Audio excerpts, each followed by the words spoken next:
Hi there, I'm Jill Finley from Jill Lily Studio, and I have a new book out called Quilted Hugs, and in this video I want to show you how to do the applique in some of the projects in the book. Now if you want to see all of the quilts that are in the book, I've got another video on Riley Blake Designs that shows all of the quilts and goes through the projects, but on this one I'm just going to show you some techniques. So let's get started on some applique. I'm going to work today, first of all, on this little quilt called Toy Parade. We're going to work on this little duck. So let me move that out of the way and let's get our supplies. So first off, I'm going to need, this is my applique method called Applique the Jill Lily way. And first of all, I'm going to need to make a template, and I use my maker paper. Maker paper is a heavyweight freezer paper type product. It's 3 times thicker than regular grocery store freezer paper, so it's nice and heavy, and because of that it doesn't bubble, shrink, wrinkle, you know how that other stuff does. And because it comes in sheets rather than on a roll, it's easy to put in your computer printer. You won't have to trace your patterns, you can just copy them, which is wonderful. So we'll start with a copy. Now I made a copy out of the book. Let me just show you that page. So this page in the book has some of the patterns that we're working on. We're going to work on this little duck right here. So I just took this book to my printer and made a copy onto my maker paper. So I loaded the maker paper so that it would print on the paper side, not the shiny side, the plastic coated side. I made 2 copies because I'm going to use one copy to make the duck template, and then which I've already cut out, I've already used. And then I'll use another one to cut out the wheels, the wing, and the beak. And so I'm going to, this is my second one. And in order to prepare this, I layer it with another sheet. So you have 2 sheets of maker paper. Put it on your ironing surface, and then just press it until it sticks together. So that's going to stick to your ironing surface and the pages will stick together, and that gives you a nice heavyweight material to cut your templates from.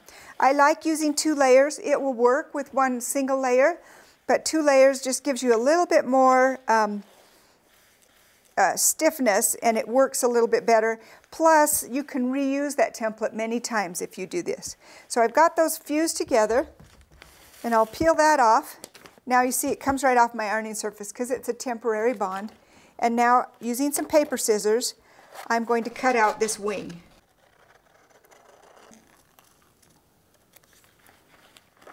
All right, I've cut my template, and now I'll get my fabric that I'm going to use, and on the wrong side of the template, I'll put on the wrong side of the fabric, put your template with the shiny side facing down, and then press it until it sticks.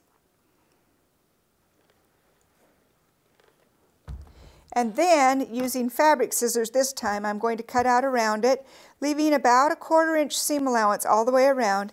Don't be skimpy on your seam allowance because that's what makes it hard. It's easier to do with a bigger seam allowance. And this you just eyeball, it doesn't have to be perfect. All right, now that's ready to go. Now I'm going to be using starch on my ironing surface, and so that I don't get any marks on my surface and burned edges, I like to put, this is just a tip, not necessary, but I like to put a sheet of maker paper right onto my ironing surface. And this is my work area. That way I won't get starch burns on my ironing cover. Okay, so here's my starch. Now you can use any old spray starch that you find at the grocery store. I've just got this teeny tiny little lid. This is actually just like the aerosol spray starch that you find in the grocery store, but it just comes in the little spray bottle, so it doesn't have the air in it, so it's a little quicker. I'll set that aside. And then I've got some tools for applique, and I'm going to start with my starch brush. And I use the starch brush to apply a little bit of starch to the seam allowance of my prepared piece. Just paint that on the edge. All right, and then I use my quilter's digit, which is this tool, and I put it in my left hand because I'm right-handed, so I want the hot, heavy object in my dominant hand so I have a little bit more control, and my digit in my left hand. And I've got a spot where it doesn't have much starch, so I'm going to put a little bit more on there. There we go. What you want is enough starch to hold that crease in nice and tight. And then I'll just use my digit and my iron, just see the flat side of my iron, to just push this edge up over the top, come on, there we go, of the template. So the iron does all the work, and you just move your iron around. Let me turn it this way so the camera can see. And then if I'm going around a curve, it's kind of nice to just pull with my digit as I move around that curve. Pull the fabric tight against the template so that you'll get a nice crisp edge. And move on down to this edge. And I just need to leave my iron there long enough for the starch to dry so that I don't have it undoing itself. That's the whole object, is getting that starch dry. And I think my iron was kind of a little bit turned off. So it's going to warm up here. Here we go. Turn this edge over. And then I'll press it from the top to make sure that that's all dry and it's nice and flat. And there I go. I've got a prepared piece with nice smooth edges. All the raw edges turn to the inside. And I've got a little extra fabric where there's a point. Whenever you have a point, you will have extra fabric sticking out. That little flag of fabric, don't cut it off. Because if you cut it, you'll have frayed edges and it will be hard to get a nice crisp point. So we'll take care of that later. I'll show you that in a minute. I'm going to remove my template because I can use that again. And then I've got my little duck started here, and I'm going to just apply this right to the applique. So the next item I use is my applique glue. These are some of the tools in my applique set, so I can mention that. My applique set has all the tools that I use for applique. So the starch brush is in there and the quilter's digit. And now we're going to use the glue. And it comes like this. This is Jill Studio Applique Glue. It's an archival quality product. It's acid-free and pH neutral, safe to leave in your quilt. So if you applique your pieces down and then you hang it as a wall hanging and don't wash it very often, it's completely safe to have in your quilt. So anyway, it comes like this with a little storage cap that I just unscrew and screw on the little taper tip that's in this bottle. I mean, in this little baggie. So I screwed on the taper tip. And that tip is wonderful because it screws on and off, so I won't get clogs. And I can take it off to clean it out. But one of the reasons it won't clog is because it's wider at the base and skinny at the tip, which allows air up into the tip so it doesn't create a vacuum. It allows the glue to drip back down into the bottle. So when I'm done using it, I just tap it and the glue will drain back down in the bottle, so that the whole session I'm doing my applique prep, I won't have any clogs. All right, I'm getting ready to put some glue on my little wing for this little duck. Just a tiny drop every ½ inch to inch. You don't need very much. Don't put any glue by that extra flag. I'll turn this around so you can see it. See that extra flag of fabric? I don't want any glue there because I need to be able to tuck that flag under. So that when I'm stitching and I come to this little flag, I'll just grab it with my needle and tuck it under. See how easy that was? If I'm going to stitch by machine, I'll tuck under all my flags to start with and put a little drop of glue there, and then when I go under the needle, I don't have to stop to tuck that flag under. Okay, so this little guy is mostly prepared. Let me get a background to glue him to. Here we go. Let's pretend this is our block. So I'm going to glue this guy down. Now you can glue it down one piece at a time if you want, but I just put all the pieces that were on top of the duck on it already. You can see that I'm just using a tiny drop of glue, about every inch or so. You don't need very much, but you want to keep the glue in your seam allowance. I'll put a drop of glue there too.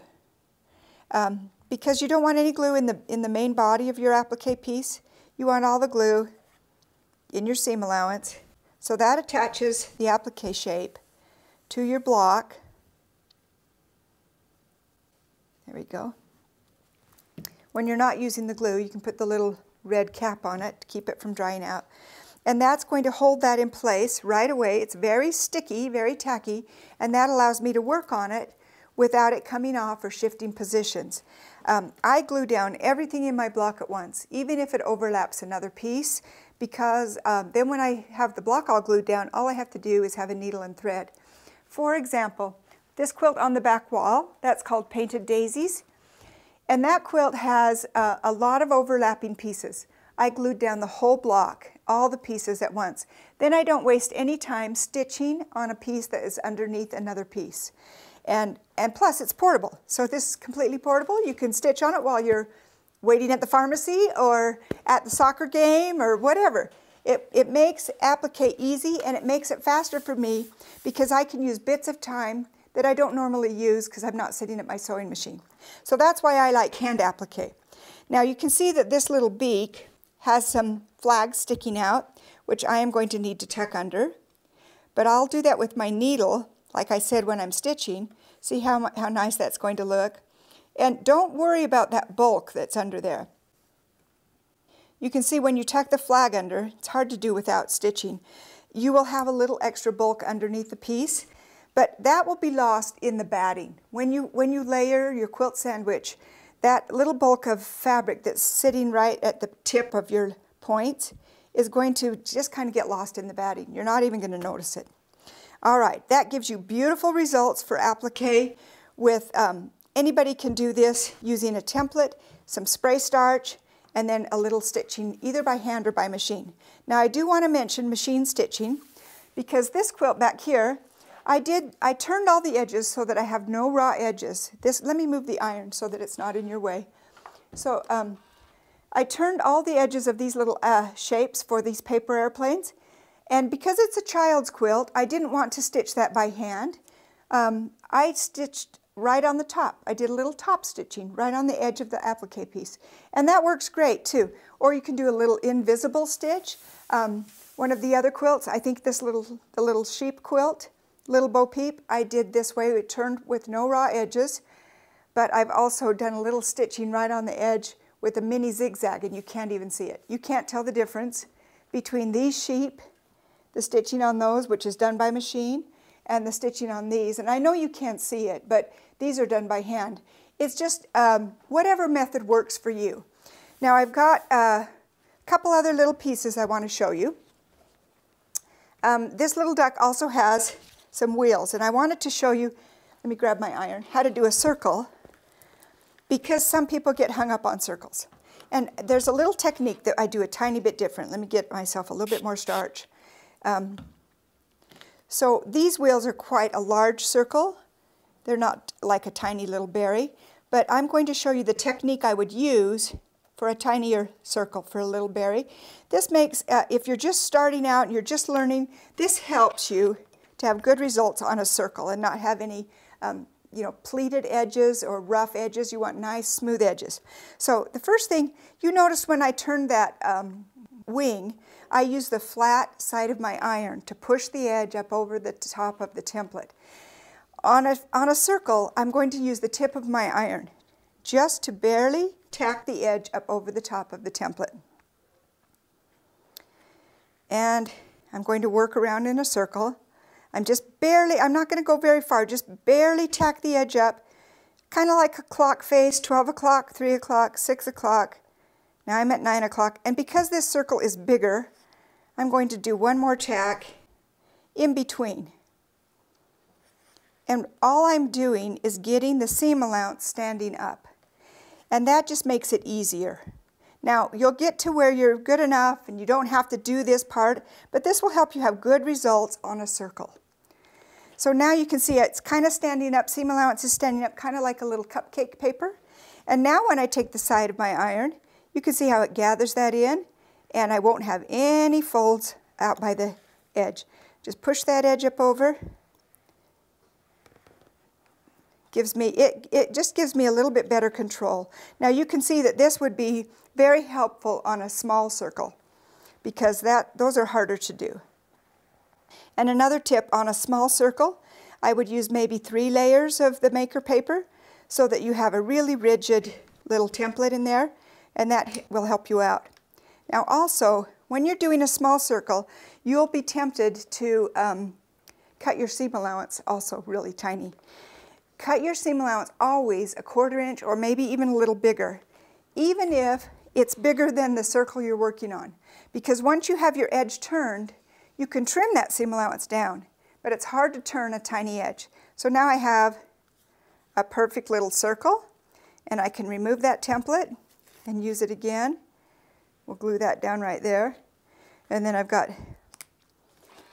another circle cut out already that I can just work on to make, to make the other little wheel for this little duck. So let's glue this down.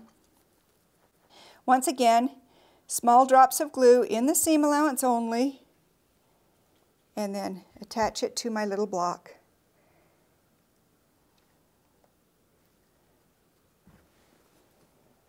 So he needs one more wheel, but that's how he'll look. And I will say also, one other tip, this ironing surface that I'm using on the Riley Blake set is a little bit puffy, which is nice for some things. It's harder for this applique method. It's nice to use a really firm ironing surface, because then your iron doesn't get lost down in the puffiness. Okay, so anyway, I use at home just a board covered with one layer, a single layer of cotton batting, and then a nice cotton cover on it. So this one has a few more layers of batting, I think, and it is, especially if you're using your home ironing board, that's a tip that will help you. It's really hard to do on a puffy ironing board. All right, that's the applique the Jalili way, and I've told you you can stitch that either by hand or by machine, but I want to show you another method of applique. Be right back. Okay, I'm back. I'm ready to show you the next thing. Isn't that a nice quick change? All right, we're going to be working on the tall tail quilt that's in the book, and that is right here hanging up. You can see it's got a large giraffe appliqued on, and so I did this with a fusible, and in the back of your book is the template sheet for any large patterns, which is really nice because then you don't have to be blowing up patterns that are printed in the book. This one is too big to fit on the pages. So look at this nice big applique sheet.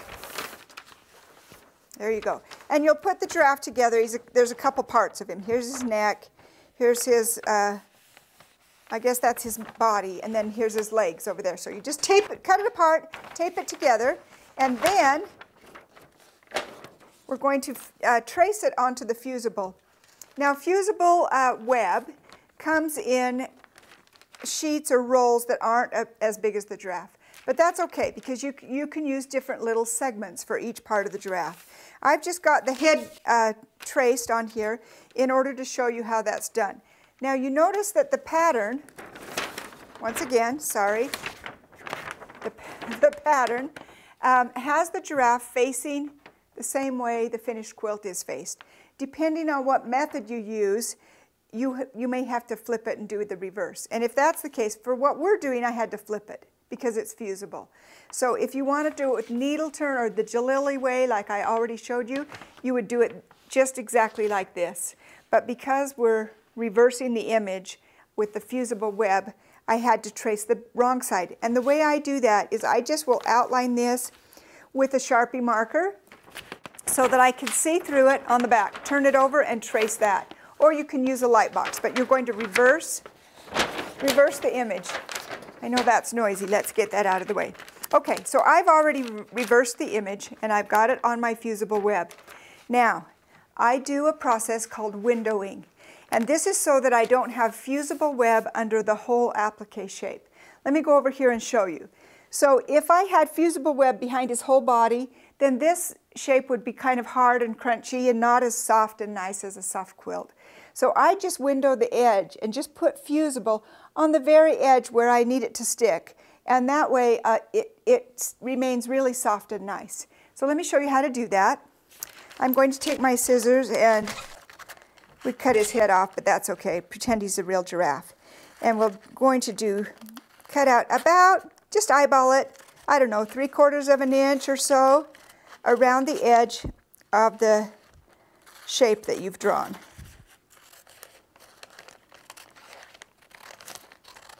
Okay, now I've got the shape, And I've got this piece that I took out of the inside. Now I can use this on other fusible projects. So that saves a lot of fusible web and saves some money. So I've got my shape. I want to maybe take a little bit out of this, the little horns of the giraffe as well.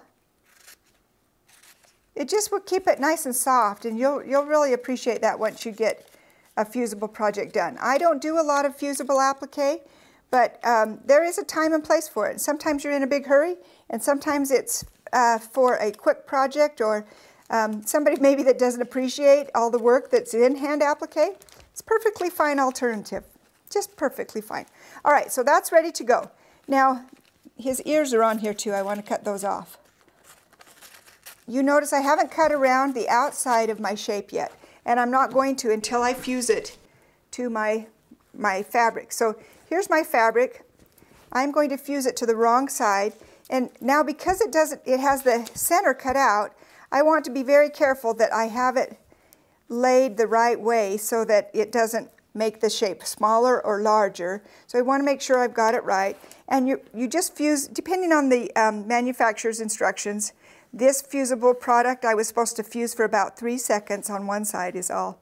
So I just fuse that down, and then I will cut out the outside edge, because now I can get a nice smooth edge while I'm cutting. And I'm going to cut all the way around this giraffe, or at least the head of the giraffe. All right, so now I have my shape cut out. Of course, it would be the whole giraffe. And you can see that as I'm doing this windowing effect, I can just add pieces of the fusible web as I'm going down to make the shape big enough, because it's not going to fit on one fusible width of fusible web. Okay, now I'm going to remove the paper. That's the fun part.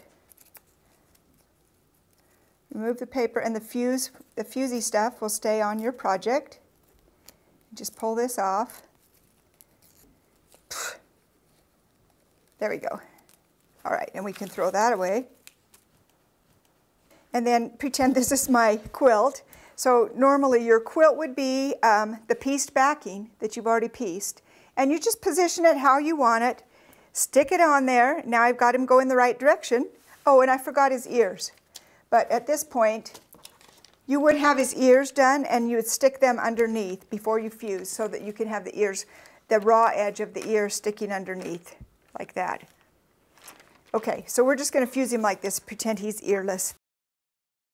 Here we go, and just fuse this for about, I don't know, 3 or 4 seconds, depending on what the fusible web you're using, and they're all different, so read the instructions. And that's that. How's that for applique? Quick and easy. Of course, we'd have his ears on there too. And then go to your sewing machine and do a little decorative stitch around it. And that way you still have a nice, soft, pliable project without all the fusy stuff in the middle of the shape. So I did a little blanket stitch at my sewing machine, but you can do a little zigzag or any kind of decorative stitch, and hold those edges down, because they will eventually fray a little bit. And that's part of the charm of this method. So that's just one other way to do applique. Okay, we're magically back. And now we're going to work on some bias tape, which I used to create the vines and the stems for the flowers in this project from the book called Painted Daisies. So let me set that there. Let's take a peek at the project. So you see the beautiful curve that we get on all of those bias vines. In order to get your stems to curve, you're going to have to cut them on the bias. So let me show you how that's done. I've got my strip of fabric here, and in order to cut bias, I am going to cut through a single layer. Because if I cut through a double layer with it folded, the selvage is here next to me, then I will only be able to get a few vines. Depending on your project, you might only need a few. But I won't, once I get up here to the fold, my vines will have that bend in them. They'll just be L-shaped. So in order to avoid the L-shaped vines, we are going to cut through a single layer. So I'll just place that there, and then using your ruler that has a 45-degree mark on it, because bias is halfway between your crosswise grain and your lengthwise grain of your fabric. So we want 45 degrees. So I'm going to place the 45-degree mark on my selvage edge. It doesn't have to be perfect, just generally so that you're halfway between those, and then make my first cut. Now this I can use for other applique shapes or to make smaller vines. I'm going to turn that edge so that I can cut away from me, and then I measure the size that I need. Now, I'm using a 1/4 inch bias tape maker, and the 1/4 inch, the instructions will tell you to cut your strips, your bias strips, a 1/2 inch wide. And I want you to throw those instructions away, okay? So you need to cut an extra scant 1/8 of an inch. So for the 1/4 inch bias tape maker, I cut my strips a scant 5/8. And that's because it allows enough fabric to make the turns so that your fabric will fully make the fold. And if you cut it just a 1/2 inch, it's really hard to get it to work. So that's the first thing that your instructions don't tell you and would be so useful for you. So I've cut a few strips. And then the second thing that they don't tell you, which we're going to do, is we're going to starch these. And it's really important because the starch is going to hold those folds in. Now, because I'm using starch, I will use a sheet of maker paper. And I think we did that earlier in the video. We used a piece of maker paper on the ironing surface so that I don't ruin my ironing surface. It doesn't get the burned marks from the starch. And then it just peels right off. So you can just do it while you're using starch and then take it off when you're not. And then I just spray with the starch my little bias strips. And I want them kind of quite moist. So I'm going to wipe up all the extra starch there. Okay. And now I'm going to get my bias tape maker.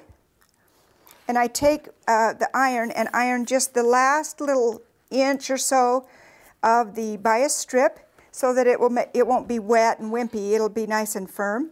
And then it can slide right into the bias tape maker. And this is where I use a pin. Turn it over and you can see the fabric has advanced there. You can see it's got a little slot that you can advance the fabric down. It's not working. There we go. All right. Slide the fabric down till it comes out the end. This one for some reason didn't want to. And then here's another little trick. I can remove this paper now because I'm not going to be starching anything. I'm going to pin this into my ironing surface so that as I pull this bias tape maker along, it doesn't slide along and move out of the way. And then I just put my iron right there, and as I pull it along, I'm making some bias tape. It's going to go in the back end flat like that and come out this end folded. Now, you don't want your bias tape maker to get too far ahead of your iron because you can see that the folds will pop open. So I like to just push it along with my iron. And you need to leave your iron there long enough for that starch to dry, otherwise those folds will pop open. So I'm drying the starch. Perfect. Okay, beautiful bias tape. Isn't that lovely? Let me do one more. So remember, this is wet because I've starched it. The first thing I'm going to do is press the very end so that it's dry and it's kind of stiff because of the starch. And then I'll feed this end wrong side up into my bias tape maker and get my little pin, here it is, and advance the fabric on down. The fabric is green and it's matching this bias tape maker, so I couldn't see it. Here we go. See how I slide that down? It'll come out right there. Pin this end into the ironing surface and then just push it along with your iron. Every once in a while, check that you're going in straight in the back so that it's nice and smooth. And you kind of need to go slow, like I said, to dry that starch. This is the simplest thing I do in applique. You can create beautiful fill with some vines and some bias tape. You can use it to make letters, or I've used it to make a bicycle before. It's just an easy thing. Now that, my little edge came undone there because I didn't leave my iron there long enough. All right, now that's ready to go. All right, now because I have starch in my bias tape, my prepared bias tape, I'm going to, at this point, turn my iron to have steam. And I don't think I have any steam in this iron, but you'll get the idea. So at this point, you can use steam to shape your vine because that steam is going to loosen the starch and allow it to reposition in the fibers of the, it's steaming a little bit, in the fibers of the shape of the bias vine. See how easy that is? And then when I pick it up, it's going to retain that shape. So it's ready to be glued down. Let's make a little block here. This isn't exactly the shapes that I wanted for a painted daisy quilt, but you get the idea. So you can shape it any way you want. Okay, then at this point I will glue it down. And I use a little bit of Applique glue. Same technique, just a little drop about every 1/2 inch to inch. You don't need very much. Glue it down. If you want to, you don't want to disturb your layout and you want it to be exactly like that, so you don't want to lift it to turn over, I would just reach underneath and put drops of glue as you go along. That works great. And then another thing is you could, if you have a placement diagram, you can place this, your block, right on top of your placement diagram and then just follow the diagram, whatever shape that is, with your glue, and then just glue down the vine. That's kind of a weird looking shape, but it's okay. All right, so I'm going to prepare all of my shapes, lay down everything at once, then put my flowers on top of it, glue down everything so that all my whole block is glued down, and then I just need to stitch. And you can stitch either by hand or by machine. Same thing with the bias tape. You can stitch that by machine if you want and have really good results. Okay, so I've taught you a few things about applique, and I want to just remind you, let me move this to the side. Well, let's just put it over here. And remind you about some of my things. So we talked about maker paper, which is what you make your templates out of. And then also my applique set. And my applique set includes the Applique glue, starch brush, quilter's digit, and it also includes the needles and my polka dots, which we didn't talk about. But these two items are for the stitching. We didn't talk about the polka dots, but let me just show you quickly. Polka dot is a little sticky thimble that I use to push the back of my needle so that I don't get poked. So anytime I'm doing hand sewing with like sewing on bindings or doing hand applique, I have a polka dot on my finger. That way I can stitch quickly and I don't have to go, carefully so that I don't poke through my skin, and it makes me quicker. And plus it's got a nice little texture on it. It allows you to have really good needle control. So I love a polka dot. Those 5 items are in the applique set. When you're done, well, let's just put them all back in here. When you're done with your block for that day, I've got another project, but another little item to show you. This is one of my products called a Keeper Project Box. And the project box is a clear plastic box to keep all of your items for one project together. So I'm going to put my applique set in there, my bias tape maker, my little pin cushion, put my rotary cutter in, my maker paper, and now everything's together. The lid snaps on, and it's easy to see what I've got in the box. It's a great way to store your projects. A few of us have some UFOs, and it's nice to be able to grab those out of your closet. All right, don't forget my book, Quilted Hugs, by Jill Finley for Jill Studio. And this was produced by Riley Blake. Make sure that you check with your local quilt shop and see if they carry all the Riley Blake stuff and all the good quilted goodies that I've showed you today.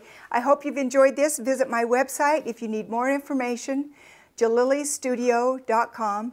That's JILLILY studio.com. And follow me on Instagram. Bye-bye.